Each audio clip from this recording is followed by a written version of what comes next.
mbokk internet yi ñu ngi leen di nuyu di leen di dalal ci seen chaîne d'information leader Sénégal 7 TV di am mbégte di jàkkaarloog yéen ci entretien spécial bi ñu leen jagleel tey fas yéene ci ànd ak Bocar Ndiong di responsable de l'Alliance pour la République aux Parcelles Assainies nekk en même temps membre de la convergence des cadres républicains loolu nag bu ñu ko waxee xel yëpp day dem ci l'APR moom lañ fas yéene àndal tey nag waxtaan jukki li nga xamante ne moom mooy l'actualité nationale rawatina nag actualité politique bi mais laata ñuy dugg ci détails yi dañuy bàyyi sunu gaan Bocar Ndiong nga nuyoog internet Sénégal 7 lay seetaan actuellement.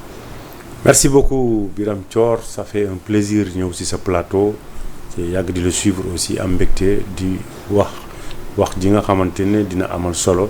Sénégalais yi koy déglu ak internautes yi nga xam ne ñu bëri ñi nga xam ne dañuy seetaan Sénégal 7. bon di am aussi message bu ñuy yónnee di massawu. ñëpp ñi nga xamante ne inondation yi nga xam ne taw bi démb def na ko gàllankoor na leen ñu ngi leen di massawu ci booru Touba ak booru Kaolack ak même Parcelles Assainies bi nga xamante ne jóge naa fa. démb am na inondation yu fa amoon ndox bi dugg na ay kër te itamit koñ bi nga xamante ni mooy HLM Grand Médine démb gis nañu benn poteau Sénélec boo xam ne dafa explosé. ba police ñëw fa ak aussi sapeur pompier yi. loolu yëpp aussi di lancer un appel à la Sénélec pour que installation câble yi nga xamante ni dafa yàgg. ñu gën leen a sécuriser pour que éventuellement yi bañ fa am. parce que jàpp naa ni démb ci guddi yëpp. HLM Grand Médine am na partie bi nga xamante ni amuñu électricité guddi gi yëpp. alors Bocar defe naa anticiper nga la première question defe naa ci la ñu waroon tàmbalee mooy inondation yi. yu ñu nemmeeku ci réew mi dans beaucoup d'endroits quand même ci réew mi depuis hier. alors en tant que cadre républicain bokk ci parti bi fi nekkoon au pouvoir l'Alliance pour la République bi nga gisee les premières pluies inondation yi mu jur fii ci dans certaines régions comme Kaolack. Est-ce que amoo le sentiment de n'avoir pas, en tout cas vous qui étiez du pouvoir, de n'avoir pas bien fait?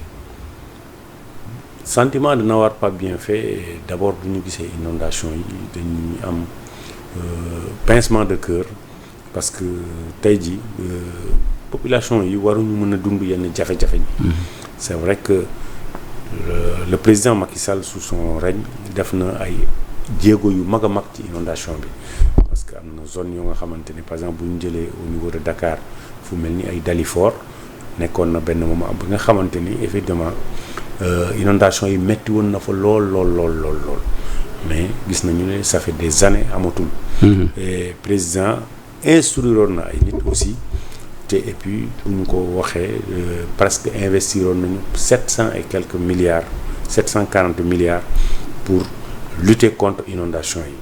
am na nag zone yi nga xamante ni c'est des zones non aedificantes maanaam ay béréb la yu nga xamante ne nit ñi waruñu fa woon mën a dëkk. am na ay béréb yi nga xamante ni aussi sous-sol bi jege na nappe phréatique bi au point que ni pour mu inonder day yomb c'est aussi ci wàllu urbanisation am na zone yu mel ni ay Kër Massar doon na zone yi nga xamante ne fii nit ñi dëkk waruñu fa woon dëkk yooyu yëpp mu indi ay problème donc mu créer ay phénomènes yi nga xamante ne c'est des phénomènes naturels zone la yoo xam ne kenn mënu ko sauver boo xoolee par exemple wàllu Ndar bi nga xamante ni le premier ministre était là-bas am na zone yi nga xamante ni vraiment inondation bi sonaloon na leen. Kaolack chaque année c'est comme ça hein.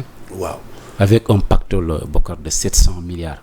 boo jëlee le programme de lutte contre les inondations dans le cadre également de l'Office national de l'assainissement du Sénégal ONAS avec un pactole de 60 milliards dégg naa Ousmane Sonko lu mu ci wax ci audit yi nga xamante ne soxla na ko ci mbirum 60 milliards yooyu avec une telle manne financière est-ce que jaadu na ñu bëgg a justifier ces inondations par le fait que Sénégalais yi dañuy ñëw di dëkk ci ay zones non aedificantes yi est-ce que en raison d'un pactole de 700 et quelques milliards waruñu woon évacuer cette question-là pour de bon pendant au moins 10 ans.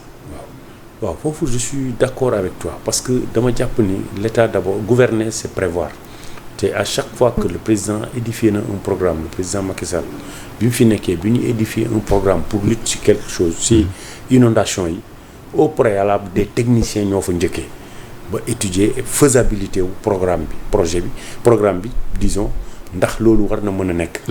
donc bu ñu ko évaluer ba am des partenaires wala ñu jël dans le budget national pour mun a éradiquer loolu jàpp naa ni ay la yéwén lu ñu war a mën a def la donc loolu mënuñu ko natable ak population yi nga xam dañ fa dëkk am na yu nga xamante ni population dañ fa dëkk l'État dafay baisser les bras complètement dañ koy wax dañuy wax ne carrément fii nit ñi ñoo fi war woon dëkk et que à l'avenir dinañu veiller à ce que bu ñuy octroyer ay terrain ay zones na nekk des zones édificantes yi nga xamante ne nit ñi war nañ faa mën a dëkk.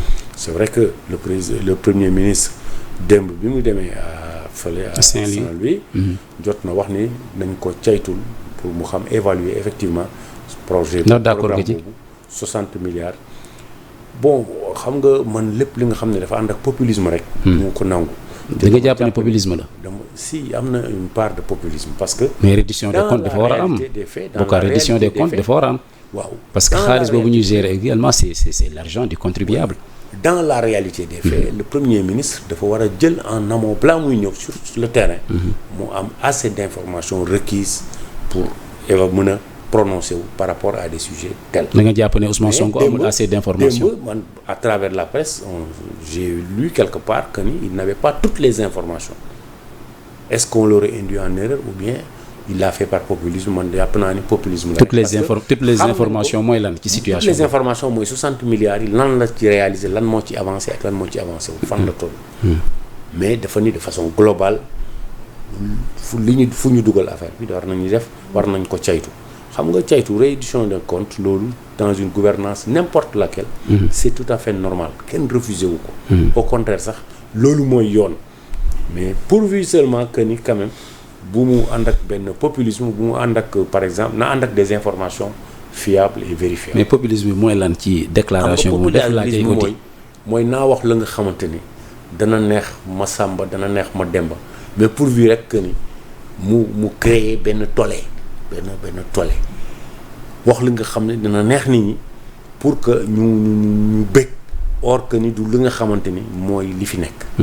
loolu mooy populisme loolu mooy wax li nga xam ne léegi ci tàng bi dina bëggal nit ñi dina yóbbu nit ñi ne kii kat jàmbaar la wala kii kat guerrier la wala kii kat li mu def rëy na lool. fekk ni boo demee ba toog yow rek ak sa njëgënaay nga xam ne li ma wax kat enwut maanaam te mënut a nekk. alors Bokar wax naa ko sànq. Une rondelette somme de 700 et quelques milliards ñu investir ko ngir xeex mbënd mi au moins pendant 12 ans moom la fi régime bi fi weesu def le régime du président Macky Sall lii buñ ko tuddeewul échec lan lañ ko mën a tuddee les inondations yi ñu gis en partie première pluie première inondation am na ay réussite parce que wax naa la ni Dalifort encore c'était un cas bu nga xam ne c'était flagrant parce que Dalifort tam am zone yu nga xamante ni da doon inondé au point que ni sur les 12 mois nit ñi 6 mois yëpp dañuy tux duñ fa dëkk parce que nawet bi yëpp da daan engloutir seeni kër ba duñ fa mën a nekk en partie loolu mën nañu wax réussite la mais du tax ñu ne échec am na parce que aussi lu ci mënti am rek war nañ ko mën a évaluer te béréb 700 et quelques milliards yi am na zone yu mu ciblé woon évaluation bi plutôt man dama jàpp ni zone yi ñuy investir pour lutter contre évaluation boobu la ñu war a saytu xool effectivement lan la jur bu ma jëlee par exemple fii Parcelles Assainies bii jege leen am na ay points bas yoo nga xamante ni en un moment defoon nañ fa ay station de pompage mais terewul li ñu liggéey taxul li ñu doon saafara bi li ñu doon faj mu wér bu mel ni unité 24 démb inondé wu na au point que ni kër yu bëri ndox dugg na fa te pourtant am na ONAS investiroon na fa xaalis pour régler problème mu ndox bi foofu à Kaolack on a l'impression que defuñu fa dara waaw les 60 milliards de l'ONAS bi ngay tudd loolu yëpp day dugg ci li nga xamante ne mooy nañu ko auditer nañu xam donc ànd nga ak Ousmane Sonko ci li mu wax investissement loolu parce que loolu rek la laaj en fait waxtoon sax daf ñuy jaaxal parce que dafa ñëw sur le terrain par rapport à une situation bu nga xamante ni antérieurement xamoon nañu ne projet bi defoon na fi 60 milliards yi nga xamante ni tas nañ ko ci Kaolack ak Saint-Louis ak yenn Touba ainsi de suite ainsi de suite Tamba, pour régler problème yooyu donc c'est normal que mu ñëw foofu évaluer seet li ñu fi def ndax jur na li ñu soxla woon ndax def nañ ko fa ak lan lañ fa def waaw objectivement mais bu ñu jàppee rek que ni ñëw ne bon 60 milliards yi kat ana fu mu dugg ana lii xel day ñaaw. fekk alors lu ñu fa def aussi. très bien on avance parenthèse la woon la question des inondations ñu wax dellu ci ginnaaw un peu mooy l'élection présidentielle bi fi jàll il y a à peu près 3 mois ou même plus de 3 mois ngeen amoon candidat muy wuyoo ci turu Amadou Ba le président ou l'ancien président Macky Sall choisiroon ko parmi tant d'autres pour mu mën a jongante candidat yi fi nekkoon ku ci mel ni l'actuel président de la République Bassirou Diomaye Faye ak yeneen i candidats alors à l'arrivée ñu gis ne un candidat qui était dans l'opposition moom moo gagné au premier tour mu nekk une première dans l'histoire de ce pays-là Amadou Ba dégringolé dem ba 34 virgule quelques pour cent déception la ci yow wala loo xaaroon la. bon déception d'abord parce que bu ñu sañoon le président de la République vision am muy continuer de dérouler parce que moom li mu doon def fi ci réew mi ñun gis nañ ko. on avait un bilan bi nga xam ne kenn bañu ko waaye nag am nañu fierté par rapport ak population sénégalaise bi nga xamante ne wane na assez de maturité comme toujours.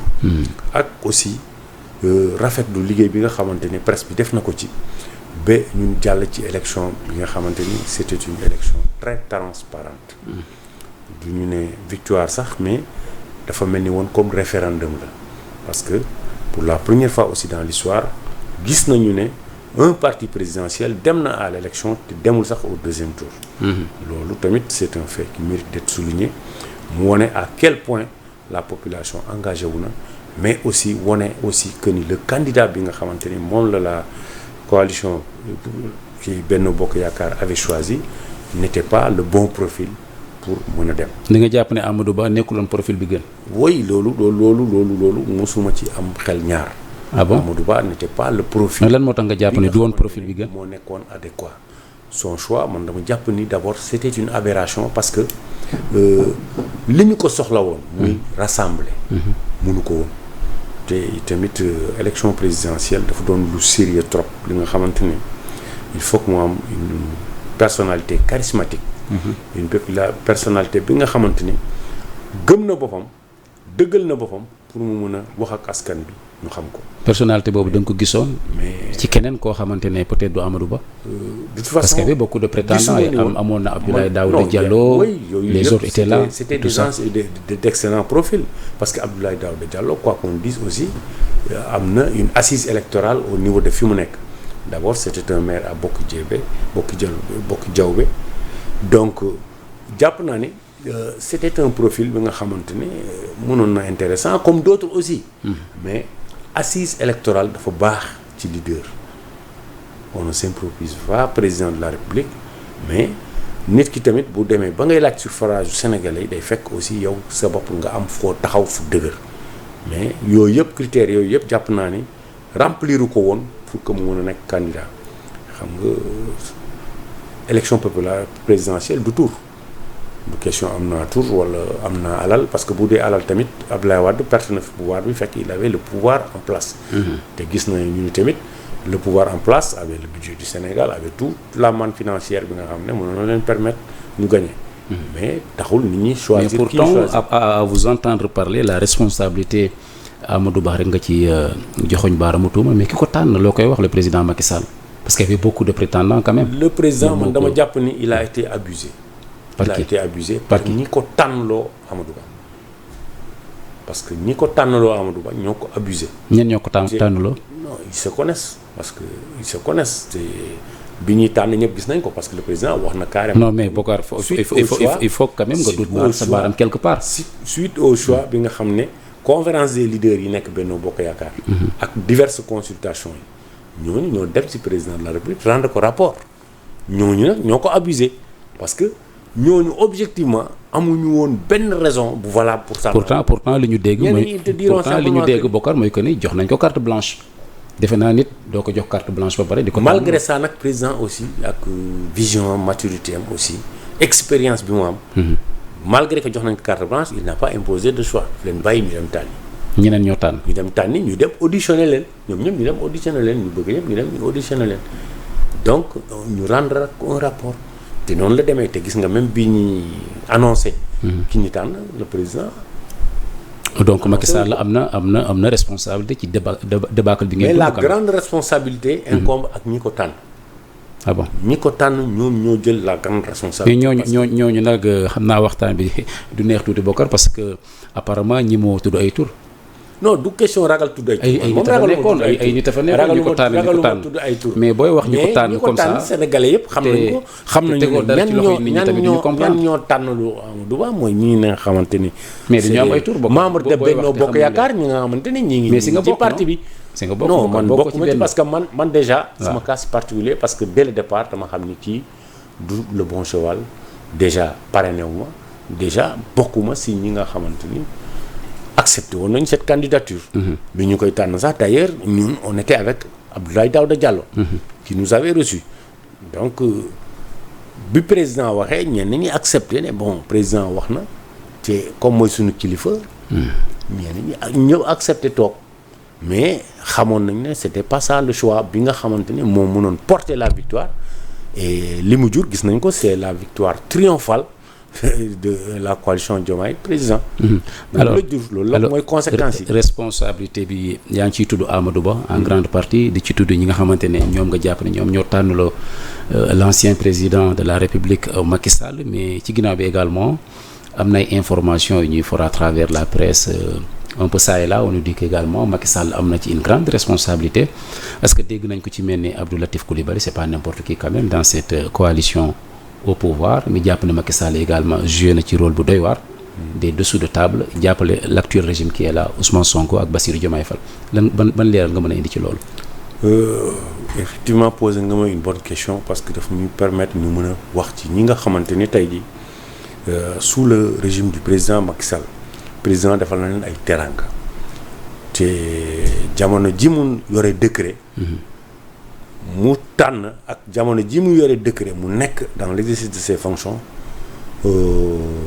amuñu woon courage wax ko li ñuy wax tey jii nii. amuñu woon courage wax ko Macky Sall. wax ko waaw amuñu woon courage bi donc tey man Abdou Latif Coulibaly ku ma naw la ci xam-xamam ak ci posture am dans le passé depuis bi nga xamante ni le président Abdoulaye moo fi nekkoon posture yi mu doon jël posture très républicaine par rapport ak li doon xew ci dëkk bi.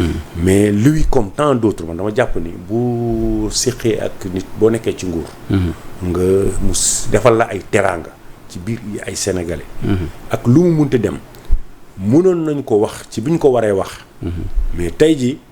bu ñu génnee jël yenn posture yi man damay jàpp ni loolu genre ingratitude la te président jiwu leen ko am na ñoo xam ne tey jii man gëm naa ni sax du question du ñu gëm Amadou Ba mais posture yu ñu jël. du posture bu rafet te sénégalais yi nawloowuñu leen ci xeeb nañ leen ci parce que réew mi moo toll foofu dafay mel ni ki transhumé bu fekki jee mu ñëw mu bëgg a xalab li nga xam ne démb moom la doon tàgg. ñi nga xam ne ñoo doon siireel président Macky Sall ay dàllam. ci la bokk fu mu Abdou Latif Coulibaly bien sûr combien de fois gis nañ ko muy def les éloges du président de la République Fatick conseil interministériel bi fa amoon mais il a été toujours pertinent ci li muy wax il a défendu le bilan du président benn livre sur ce que le président a réalisé. donc ñooñu tey ji bu ñu jëlee yenn postures yi loolu ñun duñ ko rafetlu. loolu c'est sur la personne li ngay wax ni Bokar c'est sur la personne de Abdou Latif Coulibaly mais sur les faits sur la vision de la personne mais c'est pas la personne qui nous intéresse parce que man waxuma sur sa personne mais sur les faits parce que boo demee ba Bokar nga ne sur sa personne dama ni ku ma naw la par rapport ak position mais boo ne aussi ñu ko doon siireel ay dàllam je pense que yaa ngi ci personne ba léegi mais c'est une façon de dire que engagement am en son temps tollu woon na fi nga xamante ni c'était déterminé dafa déterminé woon ci li mu engagé wu donc loolu bu ko defee ba pare ñëwaat tey ji ñu bëgg a accuser président de collusion wala dafa jàppale l'opposition jàppale wala daf leen jàppale posture bi mu nekkoon moo tax après tout le président c'est que Bokar indi woo réponse ci sama laaj Macky Sall c'était le président de la République de tous les Sénégalais te ñii c'était des citoyens sénégalais mais pas lambda parce que des candidats à l'élection présidentielle avec tout ce qui s'est passé président sax am xol parce que dafa baale jéggale wone sa grande ouverture d'esprit mu recevoir leen te c'était tout à fait normal que mu recevoir. mais jàppale na leen wala jàppale woon parce que c'est là la question. non bëri na ñu koy wax te yaa ngi koy dégg. jàppale bi laa mënul situer parce que jàppale bi. man gisuma ko est-ce que ñële ñoom lu ñu jàppoon mooy. président dafa war a nekk dans la posture de bi mu mës a nekk. lorsqu'il fallait leur faire face. bi mu waree jàkkaarloo ak ñoom mais benn yoon dégguñu ni le président Diomaye Faye ni le premier ministre Ousmane Sonko di remercier le président parce que jàppale na leen au contraire. mais loolu duñ ko def. mais ils ont salué sa grandeur d'esprit d'ouverture bi mu am parce que tamit ay li yéwén les hommes passent mais les institutions demeurent.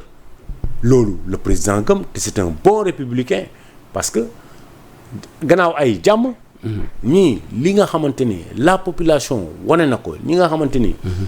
conseil constitutionnel tranché na war nañu mën a bokk ci élection yi bu leen recevoir loon boobu la ñuy ne nag. est-ce que du le fait que mu recevoir leen ci moment bi nga xamante ne ñu ngi soog a génn kaso muy l'actuel chef du gouvernement Ousmane Sonko ak Bassirou Diomaye Faye l'actuel président de la République moo tax ñu bëri di tudd expression boobu comme le protocole du Cap Manuel ku ci mel ni Abdou Latif Coulibaly jàppale na leen est-ce que loolu pour ñu setal ci Ousmane Macky Sall dina yomb. mais loolu sénégalais yi gëmuñu ko sax. parce que protocole pour setal ko le protocole du Cap Manuel. le protocole du Cap Manuel xam nga toute libération fii dégg nañ fi ay protocole de Rebeuss. non am na wala Cap Manuel des protocoles fu ne dinañ ko wax. parce que bi am na wala lu ci am. li gën a leer ba leer mooy amnistie am na libéré nañ leen loolu moom am na moom. mais amul waxtaan bu jiitu loolu mais waxtaan. parce que en réalité bu protocole amee waxtaan bi war a jiitu loolu te ñoom ils ont accepté de dialoguer parce que am na fu muy toll nag réew nag il faut dialoguer te vu tout ce qui s'est passé. entre une opposition qui était là radicale avec un pouvoir en place ñu dem nag ba nga xam ne egg nañ ci coppaandaw li y a une élection qui est là y a une amnistie qui est là. C'est l'heure du pardon, c'est l'heure de la réconciliation, c'est l'heure d'ouvrir les poitrines, de se parler. Président bu leen recevoir ay li yoon loolu dañ koy rafetlu mais leneen li ci raxas mooy quand des gens sont frustrés parce qu'ils ont perdu le pouvoir.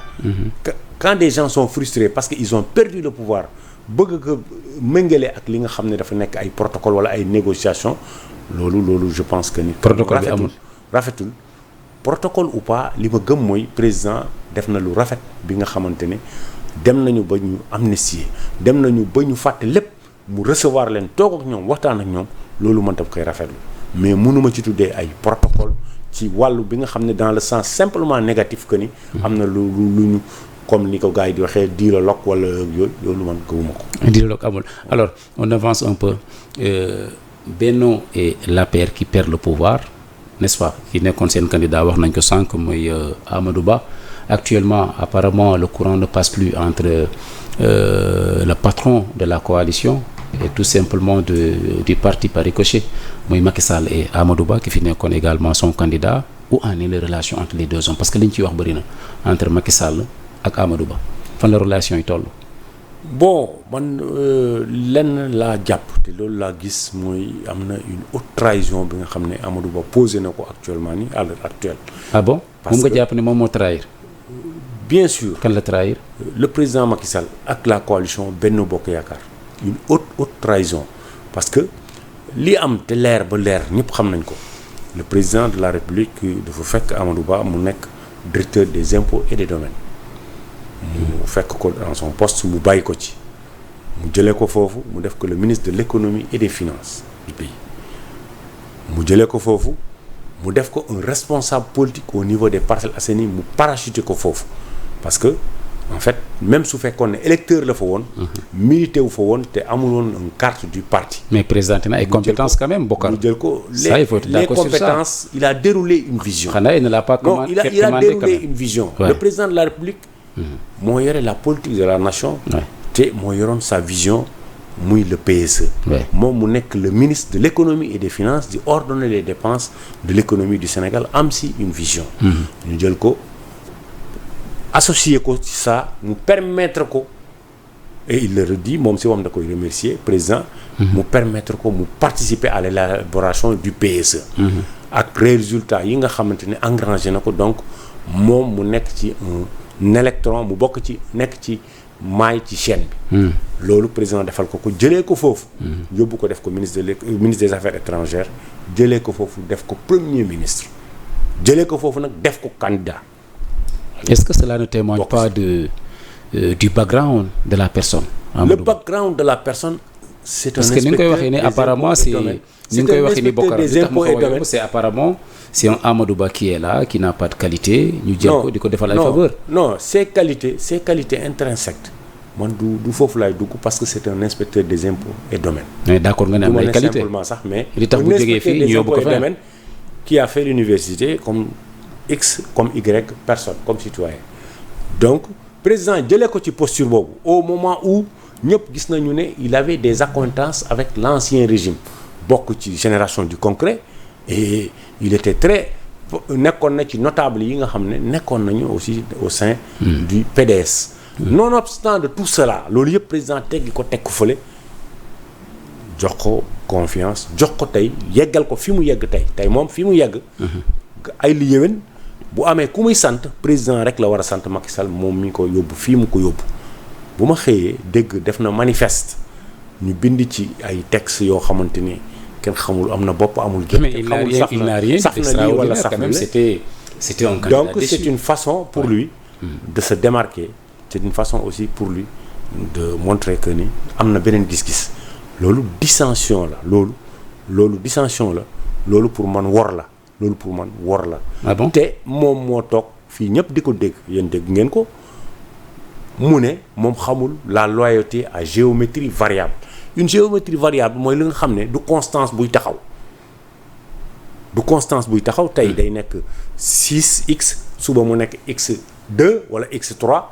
gannaaw suba mu nekk x4 day nekk x1 wala x2 du varier foofu moom nag tey jii théorie boobu mu doon prôné moom la jël jalgati ko te wàllu trahison man ñun je suis bien placé pour le dire. ñun Parcelles Assainies la ñu nekk en 2020 moom boobu président teggi na ko teg ko fële nekkatul woon dara mu toog këram ñun ñu taxaw biir Parcelles Assainies ñu koy xeexal pour mu nekk maire Parcelles Assainies moment boobu dégguñu ko mu wax lu ñaaw de ñu xam nga ñun ñëpp kenn du wax ju ñaaw wax ju ñaaw ñun yareewuñu ko te mais defu ko aussi non xaaral moo wax la xam nga ñaari façon citoyen moo am waay mooy ban ak béréb moo dafa am ñu nga xamante ne bu ñu duggee ci nguur bu ñu nangoo li ñu yor dañuy génn di xarab loolu seen mbindeef la te du lu ñu ñaawlu la dañuy génn di xarab di wax lu ñu ñaaw am na ñoo xam ne tamit bu ñu génnee ci nguur tamit dañuy garder seen ngor man ñu maandu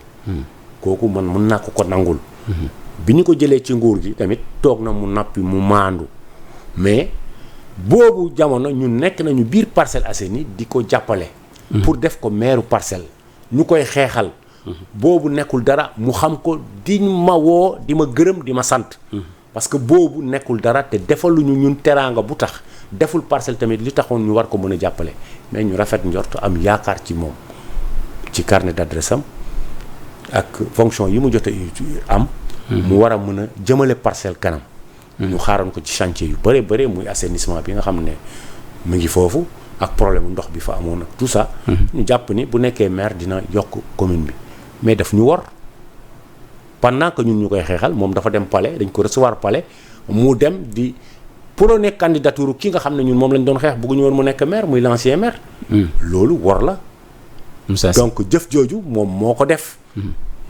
ñu xeeb ko ci nag lool ñu xeeb ko alors depuis boobu sax jàpp naa ni boobu laaj pare ci ay mbiram Amadou Ba arrivé pare nga ci ay mbiram comme ni nga ko waxee mais arrivé deuxième à une élection présidentielle je pense que quoi qu'il en soit donc ça il était le candidat donc du pouvoir je pense qu'avec un score de 34, quelques %, je pense que c'est un bon score mais actuellement la question qui se pose c'est le chef de l'opposition am na ñu bëri ñu jàpp ne ki nga xamante ne moom moo jël deuxième à l'élection présidentielle mi ñu jàpp ne moom mooy baromètre bi gën a fiable n'est-ce pas pour définir un chef de l'opposition jàpp nañ ne Amadou Ba la est-ce que d'accord nga sur le fait que moom mooy le chef de l'opposition actuellement résultat yi nga xamante ni la coalition Benno Bokk Yaakaar am na ko dañ koy rafetlu parce que aussi des responsables pour wone seen engagement pour wone li nga xam ne président santoon na leen ko nañu wàcc ci terrain bi jàppale ko def nañu pleinement leur rôle loolu moo ñu jural résultat bi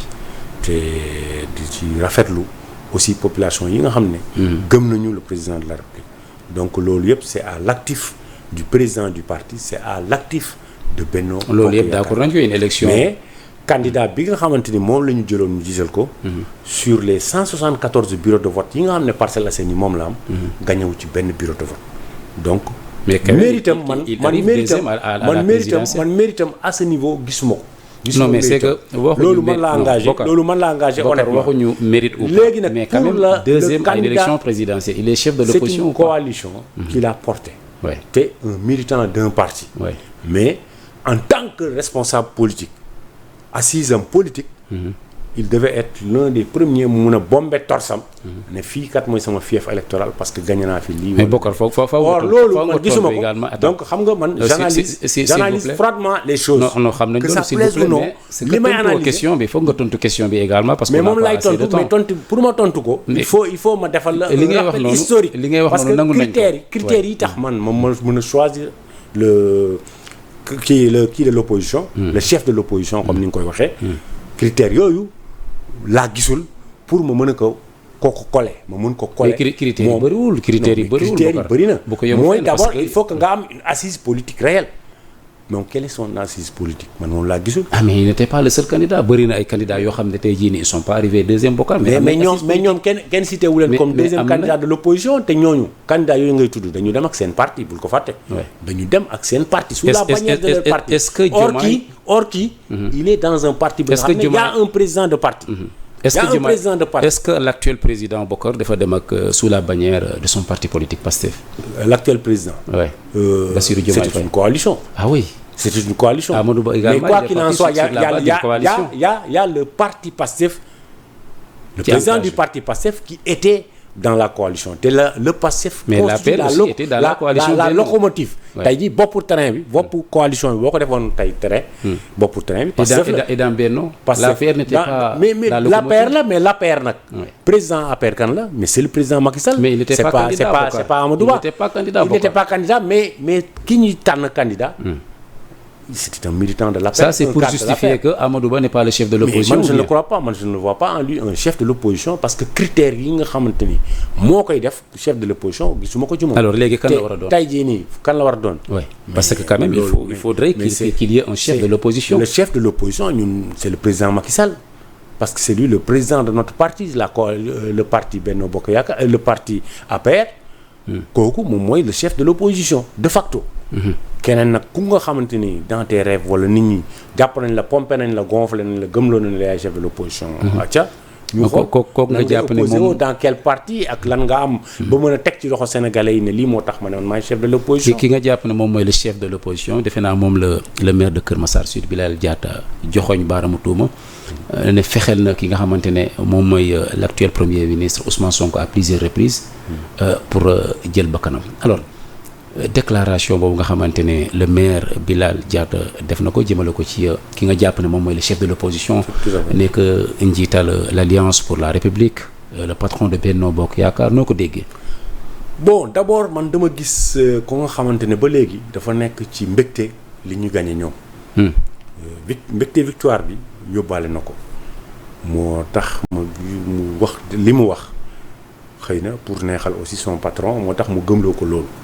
mais c'est des propos yi nga xam ne c'est irresponsable parce que président du raykatu nit du tueur à gage te jàpp naa ni ay la yéwén nañu sant yàlla bu baax a baax.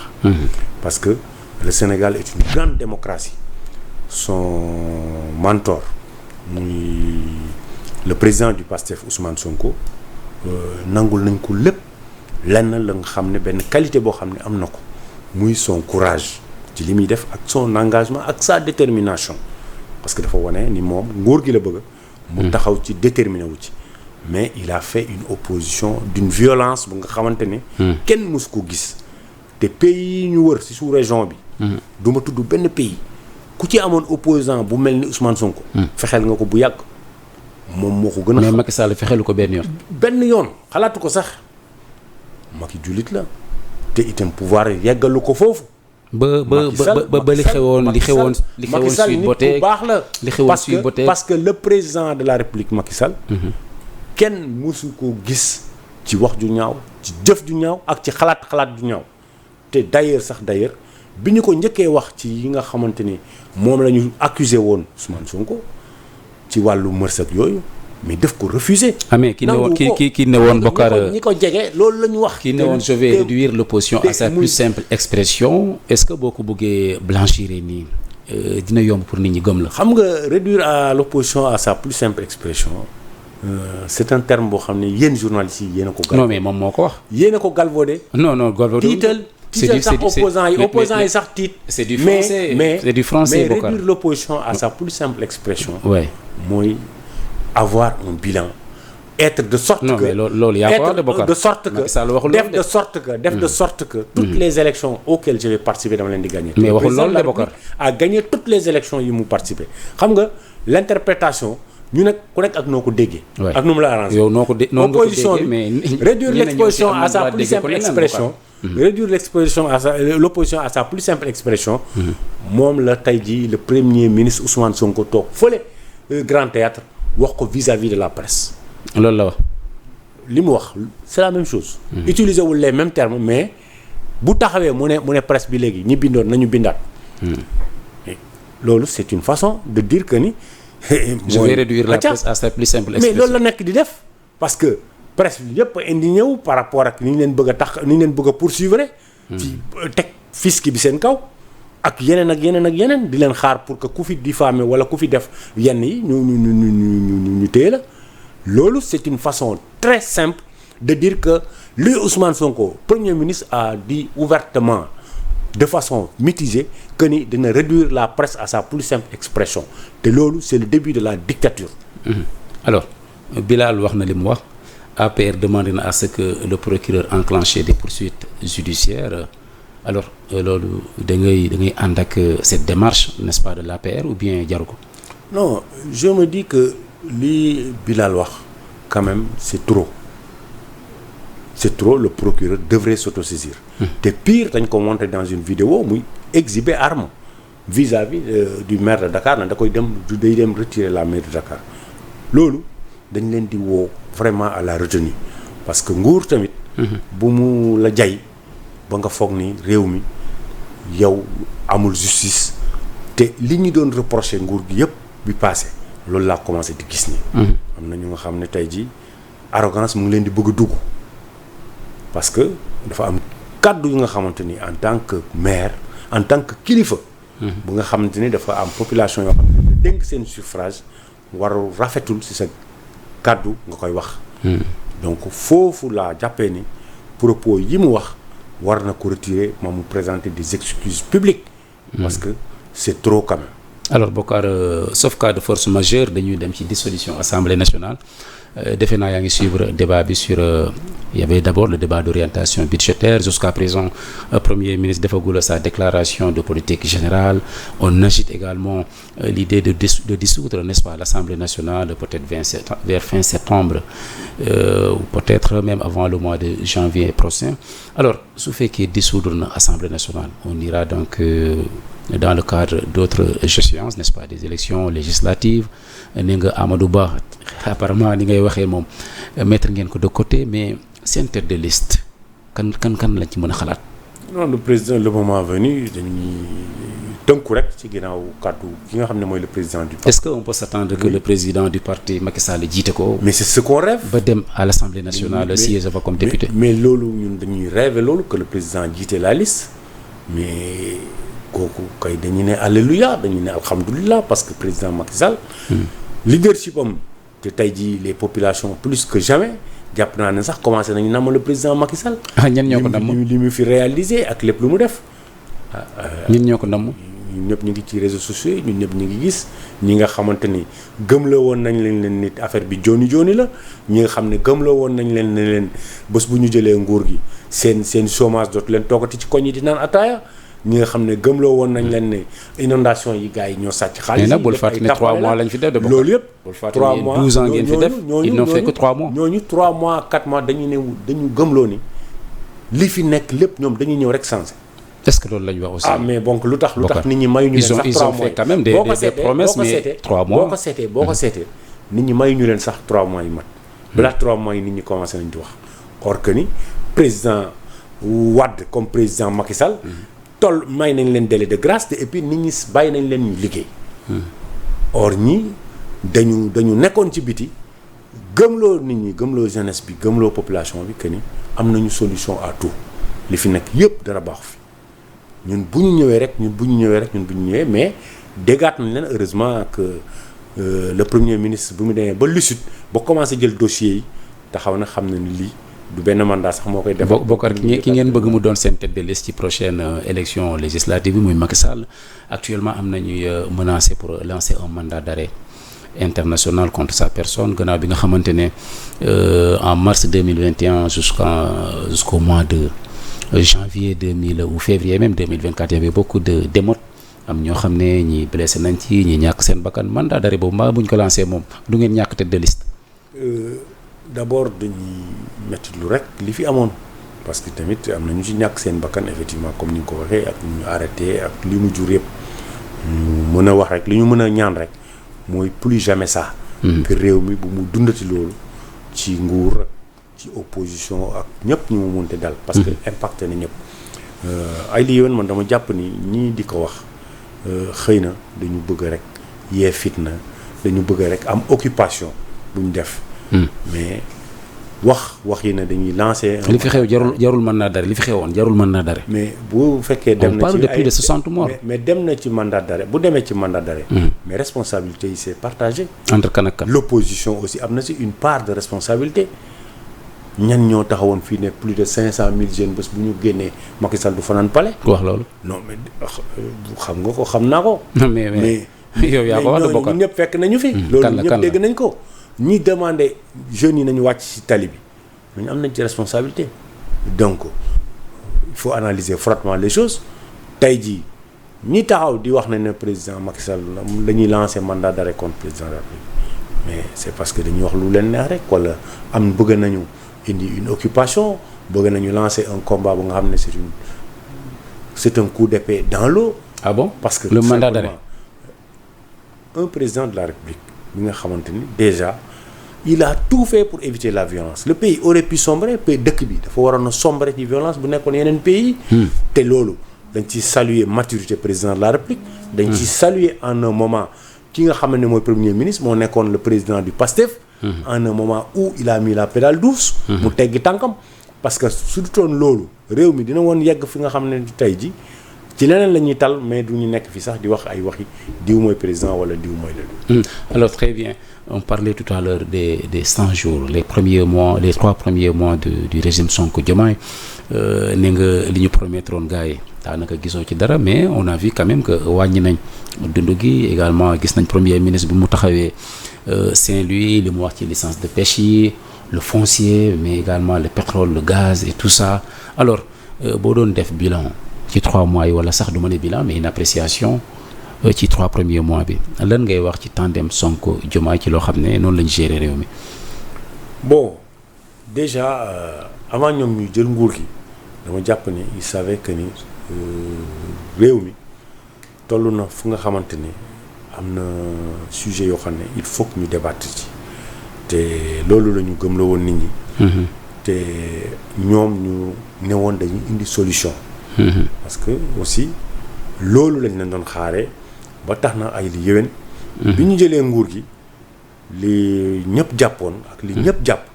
mooy dafa mbir yi da doon bar. bar mooy comme ki nga xam ne dafa nekk luxuskat. day ñëw rek changer lépp.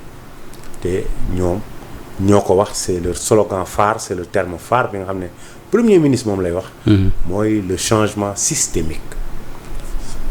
changement systémique boobu vraiment yéex na lool. mais quand même mën nga reconnaître ne ñu ngi ci. à travers les nominations yi ñu def. parce que am na lu ma wax lu am solo. mooy jamono yi ñuy dund mu nga xam ne mooy wàññi yi nga xam ne wàññi nañ ko njëkk yi. loolu dañ koy rafetlu parce que wàññi boobu ñëpp la impacté di féliciter sax le ministre du commerce et de l'industrie parce que aussi c'est une vision te loolu la ñu gëm.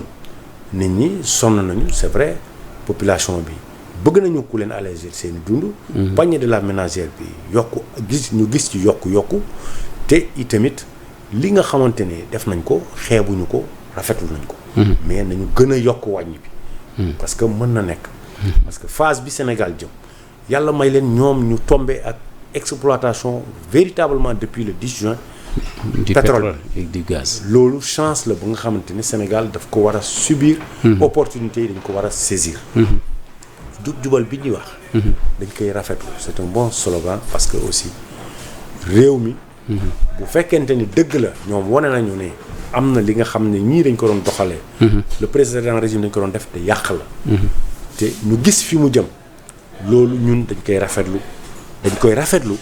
parce que loolu lañu soxla. réew mi toll na foofu Sénégal war nañu toll fi nga xamante ne évidemment ressources yi nga xam ne dañ koy am. duñ ko caxatee wala duñ koy dugal fi mu amee solo.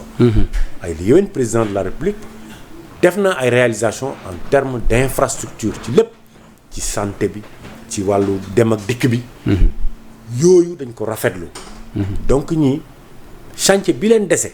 defe naa ni ci sénégalais yi d'abord la njëkk mooy nit ñi sentir koom-koom bi parce que chaque année ñi ngi dégg budget baa ngi yokk président de la République c'est vrai que bi muy jël réew mi ngi fekk budget bi ci 2000 milliards tey jii ñu def ba di voté ay budget wu 7000 milliards.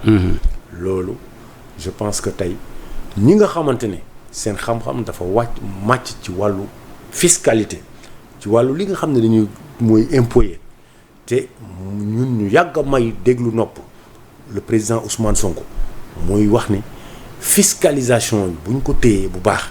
war nañu mën a jëmale réew mi kanam te nit ñi war a mën a dund ci anam bu mu gënee. man def naa ni tey am nañu occasion pour wane ko.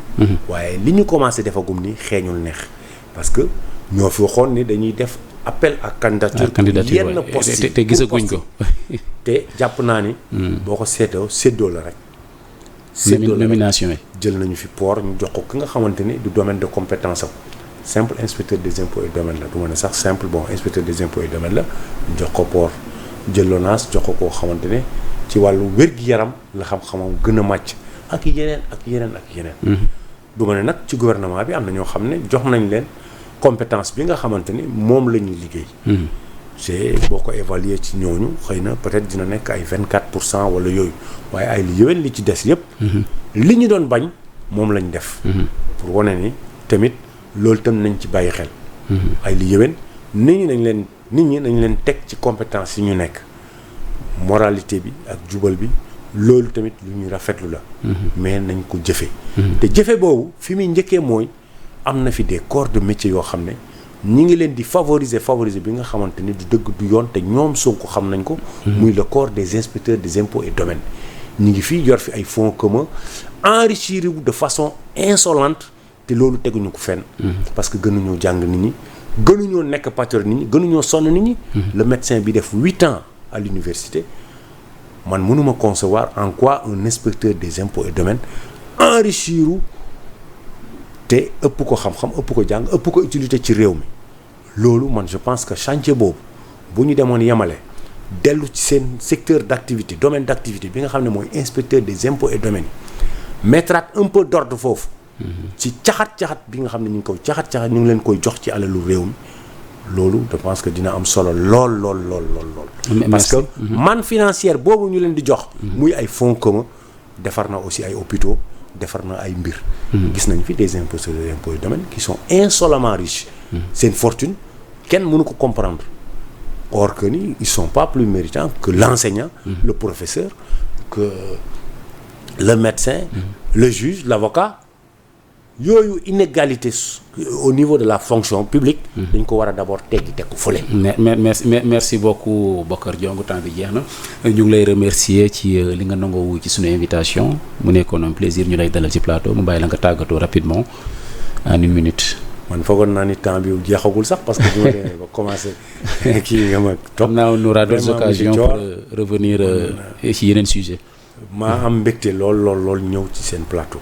déjà kontaan ci émission bi. ci question yi ñu posé ak li ñuy wax di jàpp ni li ñu fi wax yëpp sunu engagement patriotique ak sunu engagement républicain moo ñu guidé pour ñu wax ko.